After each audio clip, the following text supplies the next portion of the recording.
உங்கள் ஜாய் டிவியில் திங்கள் முதல் சனி வரை இரவு 10 மணி முதல் 10:30 மணி வரையும் மற்றும் ஒவ்வொரு வெள்ளியும் மாலை 8:30 மணி முதல் 9:30 மணி வரை. செங்கடல் இருந்தாலும் வைப்பண்டா ஒரு ஸ்டெப்பு முன்னாடி, எரிகோ வந்தாலும் வைப்பண்டா ஒரு ஸ்டெப்பு முன்னாடி, யோர்தான் வந்தாலும் வைப்பண்டா ஒரு ஸ்டெப்பு முன்னாடி, கோலியாத்து வந்தாலும் வைப்பண்டா ஒரு ஸ்டெப்பு முன்னாடி, பின்னாடி மட்டும் வச்சிட மாட்டேன். ரிவைவல் நைட் என்ற நிகழ்ச்சியின் மூலமாக தீர்க்க தரிசன செய்திகளை சகோதரர் பீட்டர் எல்விஸ் பிரசங்கிப்பார் மற்றும் சகோதரி அனிதா பீட்டர் அவர்கள் துதி ஆராதனை ஏறெடுப்பார்கள்.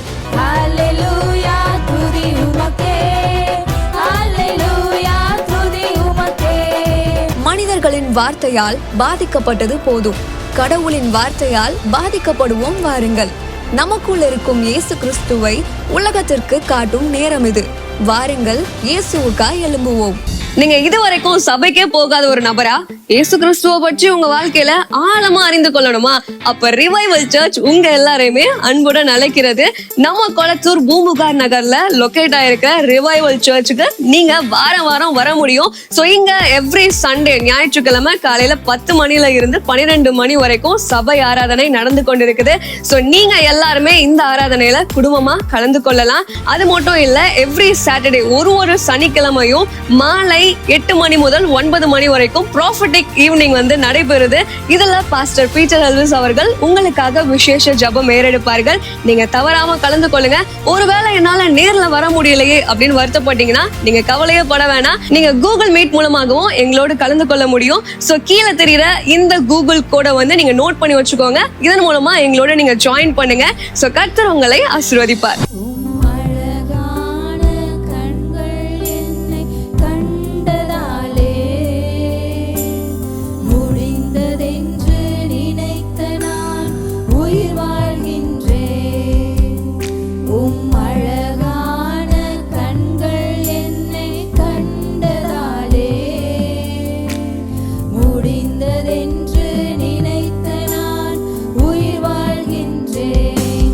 யாரும் அறியா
பார்த்துருக்கு. ஆண்டவருடைய கண்கள் உங்களை பார்த்துருக்கு.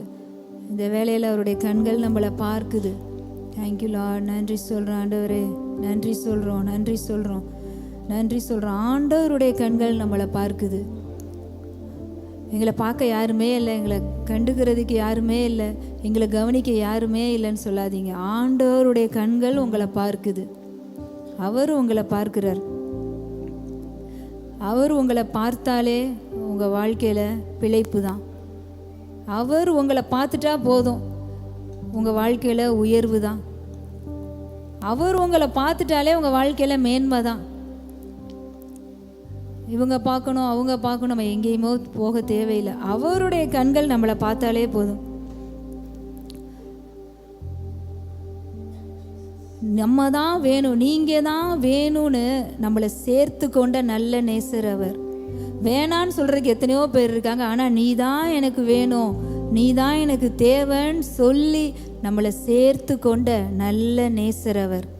நம்மளை சேற்றிலிருந்து தூக்கி எடுத்த நல்ல நேசர் அவர். நம்மளை கண்மலையில் உயர்த்தி வைத்திருக்கிற நல்ல நேசர் அவர். பூமியின் உயர்ந்த இடங்களில் உங்களை ஏற பண்ணி இருக்கிற நல்ல நேசர் அவர். உன்னதத்தில் அவரோடு கூட உட்கார பண்ணி இருக்கிற நல்ல நேசர் அவர். அந்த நல்ல நேசரை இந்த வேலையில் நோக்கி பார்ப்போமா? நம்மளை சேர்த்து கொண்ட நல்ல நேசரை இந்த வேலையில் நோக்கி பாருங்க. நம்மளை கண்ணோக்கி பார்க்கிற நல்ல நேசரை இந்த வேலையில் நோக்கி பாருங்க. அப்பா நன்றி சொல்கிறோம் ஆண்டவரே, நன்றி. நீங்கள் எங்களை பார்க்கிறதற்காக நன்றி, நீங்கள் எங்களை உயர்த்தி வைத்திருக்கிறதற்காக நன்றி சொல்கிறோம். வசனம் சொல்லுது, நீ என் பார்வைக்கு அருமையானபடியினால் கனம் பெற்றாய். யார் பார்வைக்கு நம்ம அருமையாக இருக்க தேவையில்லை, யார் பார்வைக்கு நம்ம ப்ரெஷியஸாக இருக்கணுங்கிறது வேண்டியதில்லை. அவர் பார்வையில் நீங்கள் அருமையாக இருந்தாலே ஹானர் உங்களை தேடி வரும். ஹானரே கிடைக்கல, எனக்கு ஹானரே இல்லைன்னு நினைக்கிறீங்களா? அவர் பார்வையில் நீங்கள் அருமையாக இருந்தாலே போதும், கனம் உங்களை தேடி வரும். ஆண்டவரை தான் சொல்கிறேன், நீ என் பார்வைக்கு அருமையானபடியினால் கனம் பெற்றாய். அவர் பார்வைக்கு நீங்கள் அருமையாக இருக்கீங்க, நீங்கள் அவர் பார்வைக்கு அருமையாக இருக்கிறீங்க, நீங்கள் விலையேற பெற்றவங்க அவர் பார்வையில். அதனால் ஹானர் உங்கள் வாழ்க்கையில் ஹானர் உங்களை தேடி வரும். என் பிரியமே என் ரூபவதியேன்னு ஆண்டவர் சொல்கிறாரு. அவருடைய பிரியமாக நம்ம இருக்கிறதுனால, அவர் பார்வைக்கு அருமையாக நம்ம இருக்கிறதுனால நம்ம வாழ்க்கையில் கனம் நம்மளை தேடி வரும். அவர் நம்மளை சேர்த்து கொண்டதுனால உயர்வு நம்மை தேடி வரும். Thank you Lord. நன்றி சொல்கிறேன் ஆண்டவரே. அப்பா, யாரெல்லாம் ரிஜெக்ஷன் ஃபீலிங்கில் இருக்கிறாங்களோ அவங்க எல்லாரையும் நீங்கள் சேர்த்து கொண்டீங்க ஆண்டவரே. நீங்கள் சேர்த்து கொண்டீங்க, நீங்கள் அணைச்சிக்கிட்டீங்க, அவங்கள நீங்கள் உயரத்தில் தூக்கி வச்சிட்டீங்க ஆண்டவரே. நீங்கள் அவங்கள பார்க்குறீங்க, உங்கள் பார்வையில் அவங்க அருமையானவங்களாக இருக்கிறாங்க. அப்பா, தலைக்கல் நீங்கள் எங்களுக்குள்ளே இருக்கிறனால வேணான்னு சொல்கிற இடத்துல எல்லாம் நீங்கள் தான் வேணும்னு சொல்கிற மாதிரி எல்லாருடைய வாழ்க்கையிலையும் நீங்கள் அவங்க போகிற இடங்கள்ல எல்லாம் நீங்கள் வைக்க போகிறீங்க. எங்களோட ஆராதனையில் இருக்கிற எல்லா குடும்பங்கள்லையும் சொல்கிறோம், உயர்வை சொல்கிறோம். நீங்கள் தான் வேணும்னு உங்களை கூப்பிடுகிற நாட்கள் வருது. இந்த இடத்துக்கு நீங்கள் தான் தேவை, நீங்கள் வந்தால் தான் இந்த வேலை ஆகும் அப்படின்னு சொல்கிற மாதிரி உங்களை ஆண்டவர் எல்லா இடத்துலையும் தலைக்கெல்லாம் வைக்க போகிறார். ஏன்னா அவர் உங்களை சேர்த்துக்கிட்டார், அதனால் எல்லாரும் உங்களை சேர்த்துக்குவாங்க. Thank you Lord. நன்றி சொல்கிறோம். ஹோலி ஸ்பிரிட், உங்கள் பிரசன்னத்திற்காக நன்றி. இந்த ஆராதனையில் எங்களோடு நீங்கள் இடைப்பட்டதற்காக நன்றி சொல்கிறோம். எல்லா குடும்பங்கள்லையும் இந்த வருடத்தில் ஒரு பெருக்கத்துக்குள்ளே அப்பா எல்லா பக்கங்களும் இடம் கொண்டு பெருகிற ஒரு பெருக்கத்தை எல்லார் வாழ்க்கையிலே நாங்கள் சொல்கிறோம். ஆசீர்வாதத்தை சொல்கிறோம், பிளெஸ்ஸிங்ஸ் எல்லா குடும்பங்கள் மீது சொல்கிறோம். இயேசுவின் நாமத்தினால் இந்த வருடம் பெருக்கத்தின் ஆண்டா எல்லா குடும்பங்கள்லையும் இருப்பதாகன்னு சொல்கிறோம். உயர்வின் ஆண்டா இருப்பதாகன்னு சொல்கிறோம். மேன்மையான அவங்க மேலானவைகளை காண்கிற வருடமாக இந்த வருடம் இருப்பதாகன்னு பிளஸ் பண்ணுறோம். உங்கள் கரங்கள் ஒப்பு கொடுக்குறோம் இயேசுவின் நாமத்தில் பிதாவே, ஆமென். நீங்கள் ஆராய்ஞ்சு பார்த்தாலும் உட்காந்து நீங்கள் ரூம்குள்ளே செவுத்துல முட்டி யோசித்தாலும் உங்களுக்கு விளங்காது. மனித அறிவுக்கு அது ஒத்தே வராது. இந்த தீர்க்க தரிசன திருவிழாவில் சிறைச்சாலையில் இருக்கிறார் யோசேப்பு. அவருக்கு சேவிங்ஸ் என்ன? Zero bank balance. அவருக்கு ஒன்றும் கிடையாது, கையில் காசு கிடையாது, ஜீரோவாக இருக்கிறார். அந்த சிறைச்சாலையில் இருக்கிறவன் திடீர்னு ராஜாவுக்கு அடுத்த ஆள் ஆயிட்டான். அவன் தான் கிங்கு மாதிரி இருக்கிறார் இப்போ எகிப்தில். பார்த்தீங்கன்னா வசனம் சொல்லுது, எகிப்திலும் கானானிலும் இருக்கிற எல்லா பணங்களும் செலவழிந்தது. எங்கே வந்துச்சு? எல்லாம் யோசேப்பு கிட்ட வந்துச்சு. சென்னையில் இருக்கிற எல்லா பணமும் உங்கள் பேங்க் அக்கௌண்ட்டுக்கு வருதுன்னா நீங்கள் நம்ப முடியுமா? என்ன பிரதர் நீங்கள் இந்த மாதிரிலாம் பேசுகிறீங்க, அது எப்படிங்க? சென்னையில் இருக்கிற எல்லாருடைய பணமும் ஏன் பேங்க் அக்கௌண்ட்டுக்கு வருமா அப்படின்னா தவறாக புரிஞ்சுக்காதீங்க. வேதத்தில் அப்போ நடந்திருக்கு. என்னன்னா, அப்போ கானான் தேசத்திலும் எகிப்து தேசத்திலும் இருந்த எல்லா பணமும் ஒருவன் கையில் வந்தது. அவன் கொஞ்ச நாளுக்கு முன்னாடி சிறைச்சாலையில் ஒன்றும் இல்லாமல் இருந்தவன். இதுதான் சீப்பர் ஒயினுக்கும் பெஸ்ட் ஒயினுக்கும் உள்ள வித்தியாசம். இவர் பேரில் ஒரு ஸ்கொயர் ஃபீட் லேண்டு கிடையாது. ஆனால் எகிப்து தேசத்தில் இருக்கிற எல்லா பத்திரங்கள் இவர் கையில் வருது. இவருக்கு ஒரு கோழி குஞ்சு கூட கிடையாதுங்க. எகிப்திலும் கானானிலும் இருக்கிற எல்லா கால்நடைகளும் இவர்கிட்ட வருது. நான் இன்னொன்று பார்த்தேன், அதில் தன்னுடைய ஜனம் 400 வருஷத்துக்கு அப்புறம் புறப்பட போகுது அப்படின்றதுக்காக இந்த ஜனத்துக்காக சேர்த்து வைக்கிறார் ஆண்டவர். இந்த ஜனம் புறப்படும் போது பார்த்தீங்கன்னா, இஸ்ரேலை விட்டு கிளம்பும் போது அவர்கள் எகிப்தியரை கொள்ளையடித்தார்கள் இருக்கும். இவங்க சேர்த்து வச்சதையும் எடுத்துக்கிட்டாங்க. அது மாத்திரம் இல்லை, அந்த எகிப்தில் இருந்த பெஸ்ட்டு எல்லாத்தையும் எடுத்துட்டாங்க. அவங்க என்ன சொல்கிறாங்கன்னா, வேத வல்லுநர்கள் எகிப்தியர்களை வாஷ் அவுட் பண்ணிட்டாங்களாம். எகிப்தில் இருந்த பெஸ்ட்டு எல்லாம் போயிடுச்சான். இஸ்ரவேலரோட அவங்க கேட்டதெல்லாம் கிடைக்கும்படி ஒரு ஃபேவர் கிடச்சதுன்னு இருக்கும் பாருங்க. கர்த்தர் கிருபை செய்தார், தயவு செய்தார், எல்லாத்தையும் எடுத்துகிட்டு போயிட்டாங்க. இப்போ நீங்கள் இருக்கிற லைஃப்பை பார்க்காதீங்க. இப்போ நீங்கள் சிறைச்சாலையில் இருக்கலாம், ஜீரோவாக இருக்கலாம், ஒன்றும் இல்லாமல் இருக்கலாம், எம்டியாக இருக்கலாம். ஆனால் நாங்கள் பார்த்தோம், ஒரு வேளை சாப்பாட்டுக்கே அடுத்த வேளை சாப்பாட்டுக்கு சிறைச்சாலையில் இன்னொருத்தவங்க தான் கொண்டு வந்து கொடுக்கணும். அப்படிப்பட்ட சூழ்நிலை தான். ஆனால் சகல தேசத்தாரும் அவர்கிட்ட வந்து சாப்பாட்டுக்கு வந்து நின்னாங்களாம். இவரே சில நாளுக்கு முன்னாடி ஒருவேளை சாப்பாட்டுக்கு மற்றவனை எதிர்பார்த்திருந்த ஆள் தான். சகல தேசமும் யோசேப்பிடம் வந்து சாப்பாட்டுக்காக நிற்கிறது. அதான் நான் சொன்னேன், பஞ்சம்னு வந்துச்சுன்னா நீங்கள் தான் யோசேப்பு, அழிவுன்னு வந்தால் நீங்கள் தான் நோவா, யுத்தம்னு வந்தால் நீங்கள் தான் ஜோஷுவா, அடிமைத்தனம் விடுதலை வேணும்னு வந்தால் நீங்கள் தான் மோசஸ். எதுவும் உங்களை அழிக்க முடியாது, எதுவும் உங்களை டாமினேட் பண்ண முடியாது. ஏன்னா எல்லாம் நடக்கிறது அவர் டைமில் நடக்கும். உங்கள் டைமில் எதுவும் நடக்காது, நம்ம டைமில் எதுவும் நடக்காது. அவர் கரெக்டாக செய்வார். நமக்கு என்னன்னா, அவங்களுக்கு நடந்துடுச்சே, இவங்களுக்கு நடந்துடுச்சே, நமக்கு நடக்கலையே, நமக்கு நடக்க மாட்டேங்குது. இதுதான் மற்றவங்களை பார்த்து நம்ம என்ன பண்ணிடுறோம், நம்ம லைஃப்பை கம்பேர் பண்ணிடுறோம். அப்படி இல்லை, உங்களுடைய பாதை வேறு, ஆபிரகாமுடைய பாதை வேறு, ஈசாக்குடைய பாதை வேறு, யாக்கோப்பு. ஒவ்வொரு தேவ மனுஷனும் பார்த்தீங்கன்னா லைஃப் ஸ்டைலு ஒவ்வொரு விதமாக இருக்குது. உங்கள் லைஃப் ஸ்டைல் வேறுங்க, உங்களை வேற மாதிரி போஷிப்பார். எலியாக்கு காக்காவை அமிச்சாரா, நீங்களும் உட்காந்துட்டு இருக்காதீங்க, காக்கா நம்ம வீட்டு மரத்தடியில் வந்து உட்காரோம் அப்படின்ட்டு. உங்களுக்கு கழுகு அனுப்பலாம், திடீர்னு சிங்கத்தை புளியை கூட அனுப்பலாம், யாருக்கு தெரியும், பயப்படாதீங்க. ஸோ கர்த்தருடைய நேரத்தில் உங்களுக்கு பசிக்குது, சோறு போடணுங்க, கெபியில் இருக்கிறாரு, பசி வந்துடுச்சு, என் புள்ள படுத்துருக்கு அப்படின்னா யாருமே இல்லைங்க சமைக்கிறதுக்கு. கவலைப்படாதீங்க, பரலோகம் சமைக்குது. எலியாவுக்கு சிக்கன் எடுத்து பரலோகம் சமைச்சு சர்வர் வராரு, ஏஞ்சல் சர்வராக வந்து சார் குட் மார்னிங் அப்படின்னு சொல்லி அவரை தட்டி எழுப்பி விட்டு அவருக்கு ஃபுட்டை கொடுக்குறாரு. உங்கள் டைமில் உங்களுக்கு கிடைக்கிறதெல்லாம் கிடைக்கிறதுக்கு பரலோகம் கேரண்டி. ஒரு கவர்மெண்ட் ஆஃபீஸருக்கு அவன் சேல்ரி 30ஆம் தேதி வந்து கிரெடிட் ஆகிறதுக்கு இந்த கவர்மெண்ட் கேரண்டி எப்படியோ, இங்கே இருக்கிற உலகத்தில் இருக்கிற ஸ்தாபனங்கள் கேரண்டி எப்படியோ, அதை விட 1000 மடங்கு பரலோகம் நமக்கு கேரண்டி கொடுக்குது. நம்ம வாழ்க்கையில் செய்ய வேண்டியதை சரியான நேரத்தில் அது செய்யும். பரலோக ராஜ்யம் எல்லாத்தையும் கரெக்டாக செய்து முடிக்கும். இதை விட பெஸ்ட்டு ஒயின் நம்ம எல்லாருக்கும் ஆண்டவர் வச்சிருக்கிறாரு.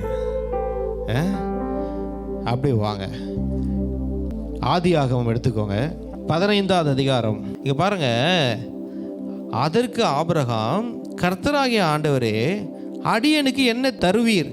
நான் பிள்ளை இல்லாமல் இருக்கிறேனே. தமஸ்கு ஊரானாகிய இந்த எலியேசர் என் வீட்டு விசாரணை கர்த்தனாய் இருக்கிறானே என்றார். அடுத்தது இஸ்மவேலை சொல்லுவார். சரி ஆண்டவரே, நீங்கள் தரேன்னு சொன்ன ஒயின் ஈசாக்கு வரத்துக்கு லேட் ஆகுது. சரி, இது இருந்துட்டு போட்டுமே, இதாவது கிடச்சிட்டு போட்டுமே, இதனால் இது நடந்துட்டுமே அப்படின்னா, இல்லை, நான் உனக்கு பெஸ்ட்டு ஒயின் ஈசாக்கு நான் வச்சிருக்கிறேன். நான் கொடுத்த வாக்குத்தத்தம் அதுதான். நம்ம என்ன பண்ணிடுறோம், ஆண்டவர் கொடுக்கறது லேட் ஆகுது. சரி, எலியேசரா இல்லைனா இஸ்மவேலா?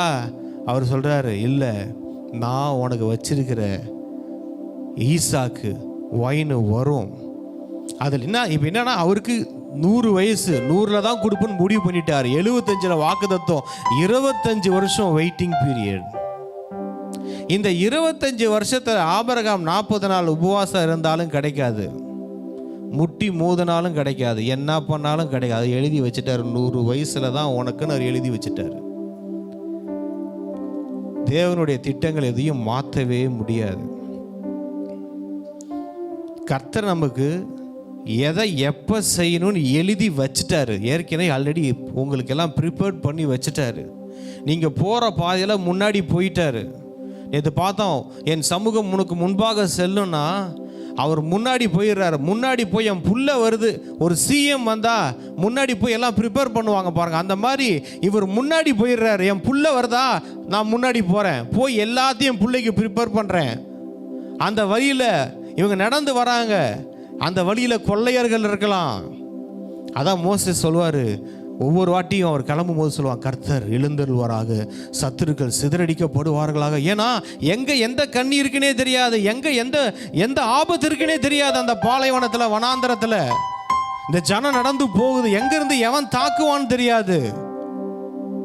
ஆனால் அந்த ஜனம், அதான் ஆண்டு சொன்னார், நான் முன்னாடி போகிறேன், நான் போகிறேன்ப்பா முன்னாடியும். உங்களுக்கு தெரியுமா, உங்கள் எல்லாருடைய வாழ்க்கைக்கு முன்னாடி அவர் போயிட்டார். நீங்கள் இன்னும் எத்தனை வருஷம் இருப்பீங்க? 50 வருஷம் இருப்பீங்களா? அவங்க 50 வருஷம் 100 வருஷத்துக்கு முன்னாடி அவர் போயிட்டார். எல்லாத்தையும் போயிட்டார். போய் எல்லாத்தையும் கோணாலும் செவையாக்கி வச்சிருக்கிறாரு, ப்ரிப்பேர் ஆக்கி வச்சிருக்கிறாரு, ஏதேன் லைஃபை வச்சிருக்கிறாரு. உங்கள் வாழ்நாள் முழுவதும் இந்த பூமியில் கடைசியில் ஆணுடைய வருகை தாமதமானால் நீங்கள் மறித்து போகிற வரைக்கும் உங்களுக்கு என்னென்ன வேணுமோ எல்லாத்தையும் ரெடி பண்ணி வச்சுட்டாரு அவர். எதுக்காக நீங்கள் என்னன்னா, எல்லாமே அவரவர் டைமில் நடக்கும். அதுதான் பிரச்சனை. இப்போ எல்லாமே நமக்கு கர்த்தருடைய நேரத்தில் நடக்கும். நம்ம நேரத்தில் ஒன்றும் நடக்காது, எழுதி வச்சுக்கோங்க. என் நேரத்தில் ஏதாவது நடக்கணும்னு ட்ரை பண்ணிங்கன்னா அது இஸ்மவேலா வரும், அது உங்களை குத்திக்கிட்டு இருக்கும். கர்த்தரோட நேரத்துக்கு விட்டுட்டிங்கன்னா அது என்னதான் நடக்கும் நடக்கட்டுமேன்னு விட்டுட்டிங்கன்னு வச்சுக்கோங்களேன். எது வேணால் நடக்கட்டும்ப்பா, நடந்த அதை பற்றி எனக்கு கவலை இல்லை அப்படின்னு இருந்தீங்கன்னா எல்லாம் நல்லதாக நடக்கும். உங்களுக்கு சூப்பராக நடக்கும், அழகாக நடக்கும். ஈசாக்கும் பார்ப்போம், ஒரு இடத்துல குழி நோண்டுவார், நான் டக்கு டக்குன்னு போயிடுறேன், இன்னும் அங்கே வந்துடுவாங்க, அங்கெல்லாம் தண்ணி வந்துடும். இவர் தண்ணிலாம் இப்போ அங்கே கிடைக்கிறது ரொம்ப கஷ்டம். நானும் இஸ்ரேல் போயிருந்தப்போ பார்த்தீங்கன்னா பெட்ரோல் கம்மி, ஒரு வாட்டர் பாட்டில் கேட்டால் 200 ரூபாய் இந்தியா காசு. தண்ணி குடிக்காமலே கூட இருந்துடலாம்ல இருக்குது, அவ்வளோ காசு இருக்கும். ஏன்னா அங்கே கிடைக்கிறது, அந்த பாலைவனத்தில் தண்ணீர் கிடைக்கிறது கஷ்டம். இவர் போய் நோண்டுறாருங்க, கிணத்துல தண்ணி வருது, கொராவூர் மூடுறாங்க. இன்னொரு இடத்துல போய் நோண்டுறாருங்க, அங்கேயும் தண்ணி வருது. நீங்கள் எங்கே கை வச்சாலும் தொட்டதெல்லாம் தொலங்குங்க. தண்ணி வராத இடத்துல போய் நீங்கள் கை வச்சிங்கன்னா தண்ணி வருங்க. அப்புறம் ஒரு இடத்துக்கு போகிறாரு, அங்கே அவங்க வரலை, அங்கே ரெகோபோத்துன்றாரு. ஆண்டவர் அங்கே பார்க்குறோம், அவரை பழுகி பெருக செய்தாராம். நீங்கள் சில இடத்துல தண்ணி நோண்டிருப்பீங்க, வந்திருக்கோம், யாரோ கெடுத்து விட்டுருப்பாங்க. இன்னொரு இடத்துல போய் கஷ்டப்பட்டு தண்ணி நோண்டிருப்பீங்க, அங்கேயும் தண்ணி வந்திருக்கும், அங்கேயும் ஃபைட் பண்ணி இதுக்கு வீணாக்கி இருப்பாங்க.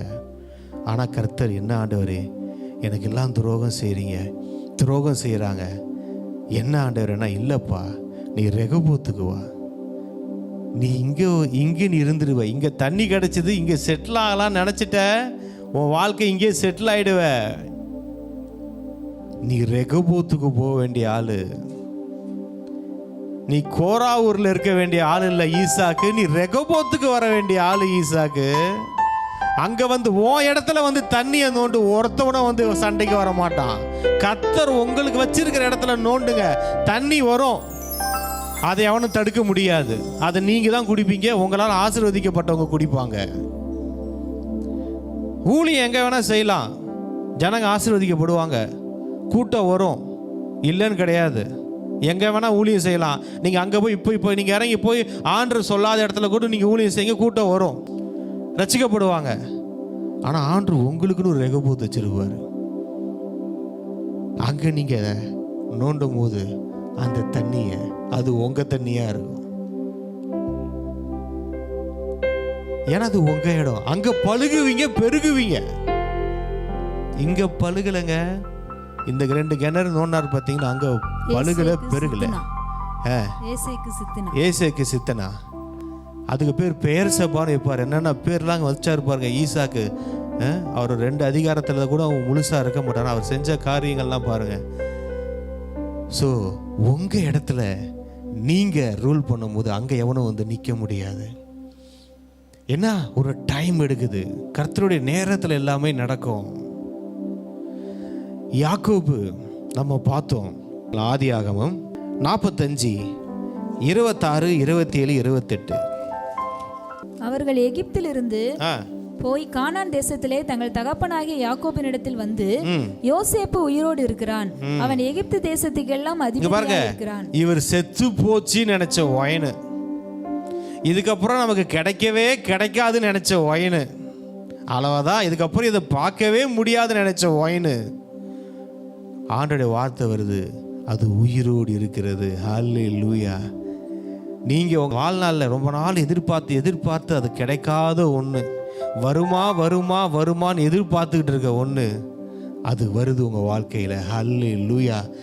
உயிரோடு இருக்கிறான், அவன் எகிப்து தேசத்துக்கெல்லாம் அதிபதியா இருக்கிறான் என்று அவனுக்கு அறிவித்தார்கள். அவன் இருதயம் மூர்ச்சை அடைத்தது, அவன் அவர்களை நம்பவில்லை. இங்க பாருங்க, இவர் வயசாயிடுச்சு. இதுக்கப்புறம் பார்த்தீங்கன்னா 17 வருஷத்தில் இறந்துடுறாரு யாக்கோபு, அடுத்த 17 இயர்ஸில். இதுக்கப்புறம் வயதானவர் தான், ரொம்ப முதிர்ந்த வயதாகிட்டார். இதுக்கப்புறம் என்ன அப்படின்னு இருக்கும்போது அவரை நம்ப முடியாத காரியங்கள்லாம் அப்போ நடக்குதுங்க.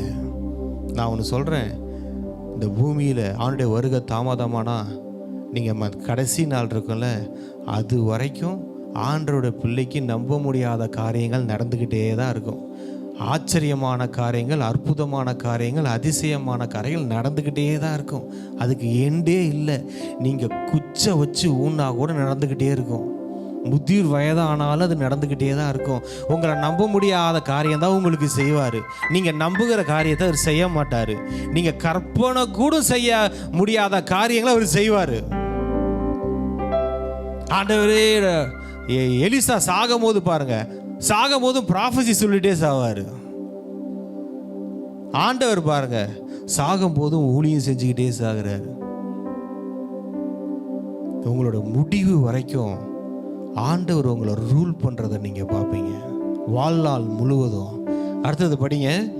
அவர்கள் யோசேப்பு தங்களுடனே சொன்ன வார்த்தைகள் யாவையும் அவனுக்கு சொன்ன போதும், தன்னை ஏற்றிக்கொண்டு போகும்படி யோசேப்பு அனுப்பின வண்டிகளை அவன் கண்ட போதும், அவர்களுடைய தகப்பனாகிய யாக்கோபின் ஆவி உயிர்த்தது. பாருங்க, அவர் வாசப்படியில வந்து எகிப்திய ரதங்கள் வந்து நிக்குது. எகிப்திய ரதங்கள் வந்து பொக்கிஷங்களோட நிக்குதான். உங்க முதிர் வயதில் உங்கள் வீட்டு வாசப்படில் வந்து பொக்கிஷங்கள் நிற்கும். இதுக்கப்புறம் என்னங்க அனுபவிக்கிறதுக்கு, எல்லாம் முடிஞ்சு போச்சுன்னு நினைக்கிற சமயத்தில் இதெல்லாம் ஆண்டவர் காட்டுறாரு. அவன் ஆவி உயிர்க்குதான், ஒரு புதிய உயிர், ஒரு புதிய வாழ்க்கை வர மாதிரி இருக்குது. நீங்கள் நினைப்பீங்க இதுக்கப்புறம் ஒன்றுமே இல்லைன்னு நினைப்பீங்க, ஒரு புதிய வாழ்க்கை ஆரம்பமாகும். அதான் நான் முன்னாடி சொன்னேன், எல்லாம் முடிஞ்சிச்சு, யாக்கோபு நான் செத்து போகிறேன் அப்படின்னு சொல்லிகிட்டு இருக்கும் போது அந்த யாக்கோபு நீ சாகிற, நான் சொல்கிறேன் வா, அரண்மனையில் வாழ்கிற ஒரு வாழ்க்கை உனக்கு இருக்கு யாக்கோபு, உன்னை கொண்டு போய் அரண்மனையில் வைக்கிறேன் யாக்கோபு. அரண்மனையில் வாழ்கிற வாழ்க்கை உனக்கு இருக்கு. வராரு, வந்து பார்த்தா அரண்மனையில் பேலஸில் வாழ்கிறாரு. இந்த யாக்கோபு லைஃப்பை நீங்கள் ஆரம்பத்துலேருந்து பார்க்கலாம். அவர் ஆண்டவர் வந்து 2 மடங்கு ஆசீர்வதிக்கிறது, பழுகிறது, பெருகிறது, ஒன் பை இன்க்ரீஸ் ஆகிட்டே இருக்கும். அதோட எண்டு எப்படி இருக்குன்னா ராஜா அரண்மனையில் வந்து வாழ்கிறாரு. உங்களோட எண்டு அந்த மாதிரி தாங்க இருக்கும். யோசேப்பு எடுத்துட்டீங்க, அவர் அப்பா வீட்டில் ஒரு செல்ல பிள்ளை. ஆஹா, என் மேலே அழைப்பு இருக்குது, இதுதான் நான் இடம் போல இருக்குது, இதுதான் பெஸ்ட்டு ஒயின் போல இருக்குது, இதுதான் பெஸ்ட்டு ஒயின் அப்படின்னு நினச்சா இது இல்லைப்பா பெஸ்ட்டு ஒயின். அடுத்தது போத்திபார் வீட்டில் நல்ல ஹை பொசிஷன் கிடச்சிருச்சே, இது கொஞ்சம் நல்லா இருக்கே, ஓ இதுதான் என் பொசிஷனா, இதுதான் பெஸ்ட்டு ஒயினா, இல்லை இதுவும் பெஸ்ட்டு ஒயின் இல்லைப்பா. அடுத்தது சிறைச்சாலை, அங்கே தலைவனாக இருக்கிறான், ஓ இங்கே நான் தலைவனாக இருக்கிறேன், ஒருவேளை இதுதான் ஆண்டவர் எனக்கு வச்ச அழைப்போ, இதுதான் எனக்கு ஆண்டவர் எனக்கு சொன்னதோ, இதுதான் பெஸ்ட்டு ஒயினானா, இல்லைப்பா இதுவும் பெஸ்ட்டு ஒயின் இல்லைப்பா. யோசேப்பு கற்பனை கூட பண்ணியிருக்க மாட்டார், கனவு கூட கண்டிருக்க மாட்டார். அந்த சிறைச்சாலை கைதி ஒரு ராஜாவின் சிங்காசனத்தில் போய் அமர்ந்தான். இது கற்பனை தான், ஆராய்ந்து முடியாத காரியத்தை செய்கிறவர். அவர் டைம் வரும்போது உங்கள் சிங்காசனத்தில் நீங்கள் உட்காருவீங்க. அவர் டைம் வரும்போது நீங்கள் உட்காருவீங்க. இதுக்கு முன்னாடி இவரை எனக்கு நீ வாழ்வடைஞ்சிருக்கும் போது எனக்கு உதவி செய்யின்னு சொன்னார் பார்த்தீங்களா, அந்த டைமில் உதவி செஞ்சுருந்தாருன்னா இவர் என்ன பண்ணியிருப்பார், வெளியே வந்திருந்தவனை பொட்டி பொடிக்கெல்லாம் எடுத்துட்டு அப்பாவை பார்க்க போகிறேன், என் குடும்பத்தை பார்க்க போகிறேன்னு எகிப்து விட்டு கிளம்பியிருப்பார். சே இப்போதான்ப்பா சொன்னேன், இந்த ஆண்டோட திருக்கு தரிசனம் இப்போ தான் ஃப்ளோ ஆச்சு, ப்ராஃபஸிலாம் பண்ணேன், எல்லாத்துக்கும் நடந்துருச்சு, ஆண்டர் என்னை யூஸ் பண்ணிட்டாரு, நான் உடனே கிங் ஆகிடுவேனா?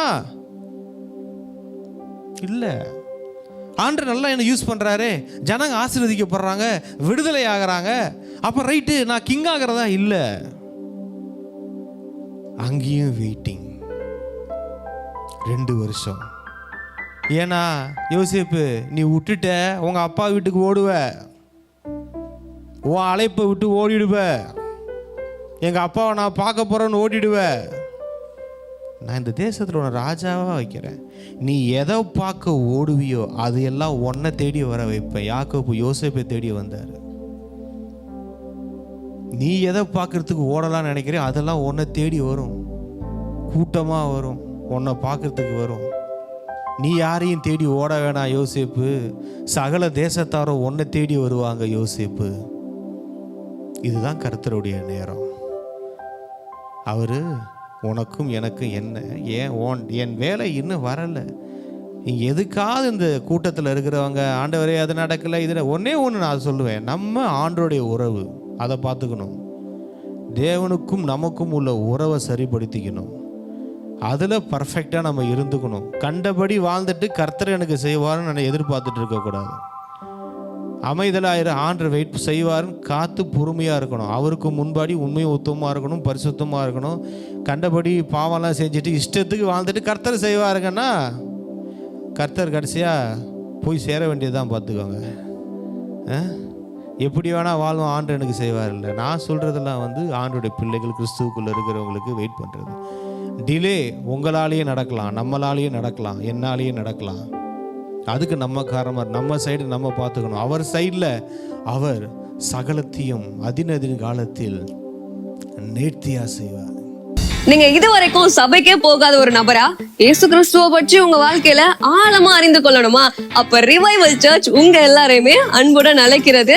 நம்ம கொளத்தூர் பூம்புகார் நகர்ல லொகேட் ஆயிருக்க ரிவைவல் சர்ச்சுக்கு நீங்க வாரம் வாரம் வர முடியும். சோ இங்க எவ்ரி சண்டே ஞாயிற்றுக்கிழமை காலையில 10 மணில இருந்து 12 மணி வரைக்கும் சபை ஆராதனை நடந்து கொண்டிருக்குது. சோ நீங்க எல்லாருமே இந்த ஆராதனையில குடும்பமா கலந்து கொள்ளலாம். அது மட்டும் இல்ல, எவ்ரி சாட்டர்டே ஒரு சனிக்கிழமையும் மாலை 8 மணி முதல் 9 மணி வரைக்கும் ப்ராஃபட்டிக் ஈவினிங் நடைபெறுது. இதுல பாஸ்டர் பீட்டர் எல்விஸ் அவர்கள் உங்களுக்காக விசேஷ ஜெபம் ஏறெடுப்பார்கள். நீங்க தவறாம கலந்து கொள்ளுங்க.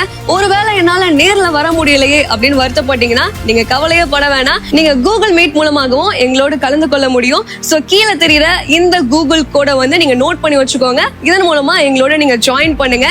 சோ கர்த்தர் உங்களை ஆசீர்வதிப்பார். இந்த ஊழியத்தை ஜெபத்தினாலும் காணிக்கைகளினாலும் தாங்கும்படி உங்களை நாங்க அன்புடன் அழைக்கிறோம். முடியும். காணிக்கை அனுப்ப விரும்புகிறவர்கள் ஸ்கிரீன்ல தெரியுற இந்த டீடைல்ஸை பார்த்து நீங்க அனுப்பலாம். கர்த்தர் உங்களை ஆசீர்வதிப்பார். நீங்க இதுவரைக்கும் சபைக்கே போகாத ஒரு நபரா இயேசு கிறிஸ்துவ பற்றி உங்க வாழ்க்கையில ஆழமா அறிந்து கொள்ளணுமா? அப்ப ரிவைவல் சர்ச் உங்க எல்லாரையுமே அன்புடன் அழைக்கிறது. நம்ம கொளத்தூர் பூம்புகார் நகர்ல லொகேட் ஆயிருக்க ரிவைவல் சர்ச்சுக்கு நீங்க வாரம் வாரம் வர முடியும். சோ இங்க எவ்ரி சண்டே ஞாயிற்றுக்கிழமை காலையில 10 மணில இருந்து 12 மணி வரைக்கும் சபை ஆராதனை நடந்து கொண்டிருக்குது. சோ நீங்க எல்லாருமே இந்த ஆராதனையில குடும்பமா கலந்து கொள்ளலாம். அது மட்டும் இல்ல, எவ்ரி சாட்டர்டே ஒரு சனிக்கிழமையும் மாலை 8 மணி முதல் 9 மணி வரைக்கும் ப்ராஃபட்டிக் ஈவினிங் நடைபெறுது. இதுல பாஸ்டர் பீட்டர் எல்விஸ் அவர்கள் உங்களுக்காக விசேஷ ஜெபம் ஏறெடுப்பார்கள். நீங்க தவறாம கலந்து கொள்ளுங்க. ஒருவேளை என்னால நேர்ல வர முடியலையே அப்படின்னு வருத்தப்பட்டீங்கன்னா நீங்க கவலையே பட வேணாம். நீங்க கூகுள் மீட் மூலமாகவும் எங்களோடு கலந்து கொள்ள முடியும். சோ கீழே தெரியுற இந்த கூகுள் கோடை நீங்க நோட் பண்ணி வச்சுக்கோங்க. இதன் மூலமா எங்களோட நீங்க ஜாயின் பண்ணுங்க. சோ கர்த்தர் உங்களை ஆசீர்வதிப்பார். இந்த ஊழியத்தை ஜெபத்தினாலும் காணிக்கைகளினாலும் தாங்கும்படி உங்களை நாங்க அன்புடன் அழைக்கிறோம். காணிக்கை அனுப்ப விரும்புகிறவர்கள் ஸ்கிரீன்ல தெரியுற இந்த டீடைல்ஸை பார்த்து நீங்க அனுப்பலாம். கர்த்தர் உங்களை ஆசீர்வதிப்பார்.